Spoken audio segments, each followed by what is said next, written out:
येवला येथे ज्येष्ठ गौरीचे घरोघरी थाटात पूजन, विविध देखावे बघण्यासाठी व दर्शनास महिलेची गर्दी। घराघरात महालक्ष्मी पूजनाचा सोहळा भक्तिभावाने पार पडला। ज्येष्ठ गौरीचे घरोघरी आगमन झाल्याने वातावरण मंगलमय झाले। नातेवाईक आप्तेष्टच्या भेटीगाठीने सायंकाळी घराघरात उत्सवाचे वातावरण दिसून आले। मंगळवारी 2 सप्टेंबर रोजी गौरीचे विधिवत विसर्जन करण्यात येणार आहे। रात्री 9:15 वाजेपर्यंत यासाठी मुहूर्त असला तरी सूर्यास्तापर्यंत गौरीचे विसर्जन केले जाईल।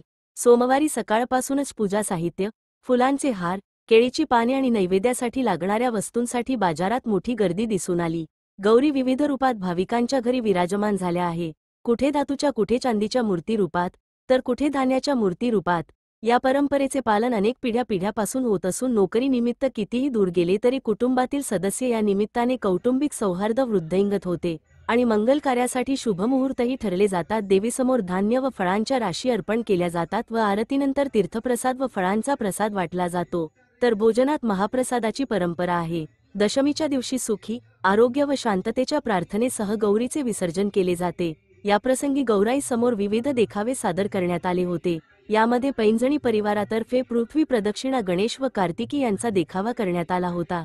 तसेच दालकरी परिवारातर्फे सटुआई पारंपरिक देखावा बनवण्यात आला होता। प्रतिनिधी सचिन वखारे, येवला।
माझे नाव करिश्मा प्रशांत पेंजने।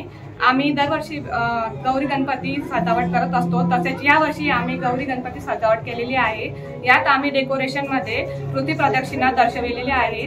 त्यात आम्ही गणपती हे शंकर आणि पार्वतींना प्रदक्षिणा घालत आहेत, तसेच नारद मुनी दर्शविलेले आहेत आणि कार्तिकेय आहेत ते पृथ्वीला प्रदक्षिणा घालत आहेत। अशा प्रकारे आम्ही यावेळेस डेकोरेशन केलेले आहे आणि दरवर्षी आम्ही असेच वेगवेगळ्या प्रकारचे गौरी गणपती सजावट करत असतो आणि तसेच डेकोरेशन करत असतो।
माझं नाव विमल रामभाऊ डालकरी.